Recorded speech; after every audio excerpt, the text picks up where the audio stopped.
خوش آمدید۔ آج ہم پاکستان کے شہری مستقبل کی دو بالکل مختلف تصویریں دیکھنے والے ہیں۔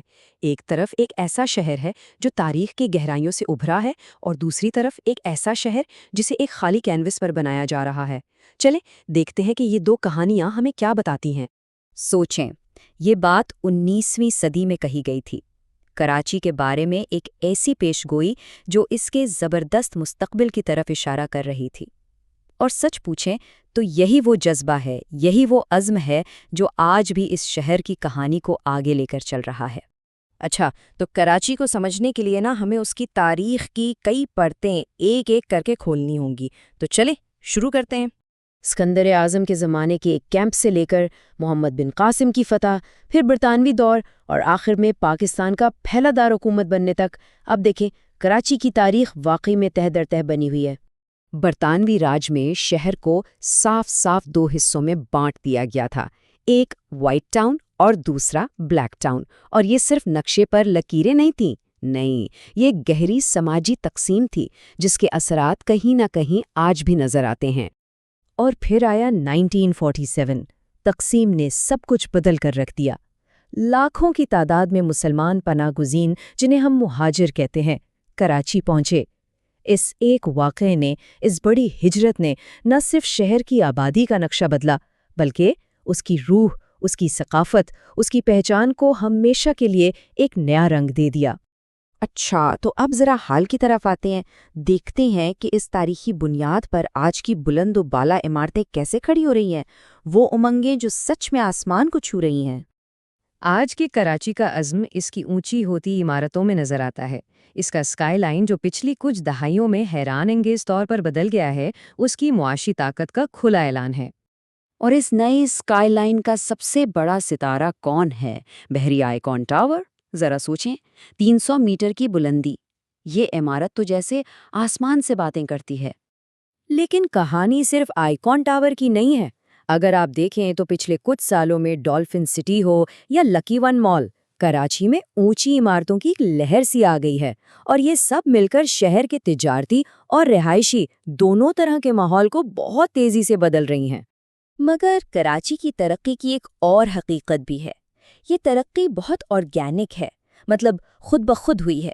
کبھی کبھی تھوڑی بے ترتیب، تھوڑی افراتفری والی، ایک شہر جو اپنی ہی تاریخ کے اوپر بنتا چلا جا رہا ہے۔ تو یہاں ایک دلچسپ سوال پیدا ہوتا ہے، کیا ہو اگر آپ کو یہ ساری پیچیدگیاں، یہ افراتفری نہ ملے؟ کیا ہو اگر آپ کو ایک صاف سلیٹ دی جائے اور کہا جائے کہ بناؤ ایک شہر؟ اسی سوال کا جواب جنوبی پنجاب میں شکل لے رہا ہے۔ 9500 ایکڑ کی وسیع زمین پر ایک بالکل نیا شہر بسایا جا رہا ہے، DHA ملتان۔ یہ ایک ماسٹر پلان کا کینوس ہے۔ کراچی کی بے ترتیب گلیوں اور محلوں کے بالکل برعکس، یہاں ہر چیز نپی تلی ہے۔ ہر پلاٹ کا سائز پہلے سے طے شدہ ہے، 5 مرلہ، 10 مرلہ، 1 کنال، سب کچھ ایک منظم منصوبے کا حصہ ہے جو ایک ترتیب شدہ شہر کی بنیاد رکھتا ہے۔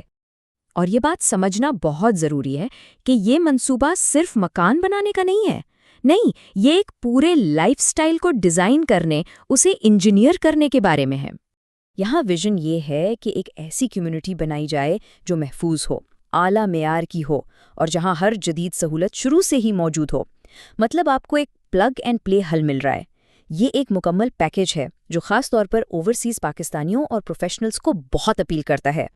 اور اس منصوبے کا پیمانہ دیکھنا ہو تو اس کی سب سے بڑی مثال ہے رومانزا گولف کلب۔ یہ پاکستان کا پہلا سگنیچر چیمپئن شپ گولف کورس ہے جسے خود سر نک فاؤلڈو نے ڈیزائن کیا ہے۔ یہ صرف ایک کھیل کی جگہ نہیں، بلکہ اس کمیونٹی کی شان اور اس کا مرکز ہے۔ دراصل یہ پورا شہر 4 ستونوں پر کھڑا کیا جا رہا ہے۔ ایجوکیشن سٹی، جہاں بہترین یونیورسٹیاں ہوں گی، میڈیکل سٹی، جہاں صحت کی اعلیٰ سہولیات ہوں گی، تفریح کے لیے زو اور ایونٹ کمپلیکس، اور کاروبار کے لیے کمرشل ہبز۔ مقصد یہ ہے کہ یہ ایک خود کفیل دنیا ہو جہاں ہر ضرورت شہر کے اندر ہی پوری ہو جائے۔ اور ان سب کے نیچے کیا ہے؟ ایک فیوچر پروف انفراسٹرکچر، اپنا بجلی کا نظام، ساری تاریں اور پائپ زمین کے نیچے۔ اس سے وہ سارے مسئلے ختم ہو جاتے ہیں جو پرانے شہروں میں عام ہیں، جیسے بجلی کا جانا یا سڑکوں کی کھدائی۔ تو اب ہمارے سامنے ایک ہی ملک میں شہری ترقی کی دو بالکل مختلف لیکن اپنی اپنی جگہ بہت طاقتور کہانیاں ہیں۔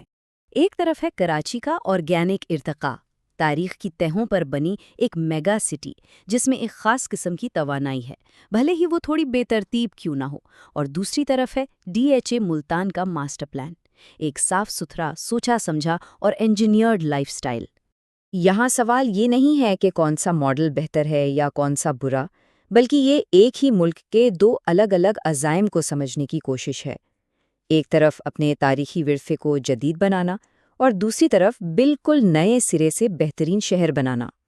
اور آخر میں یہ ایک بڑا سوال چھوڑ جاتا ہے، جیسے جیسے دنیا بھر میں لوگ شہروں کا رخ کر رہے ہیں، آنے والے کل کے عظیم شہر کیسے ہوں گے؟ کیا وہ کراچی کی طرح خود بخود بڑھیں گے یا پھر ماسٹر پلان کے تحت بنائے جائیں گے؟ مستقبل کا راستہ کون سا ماڈل طے کرے گا؟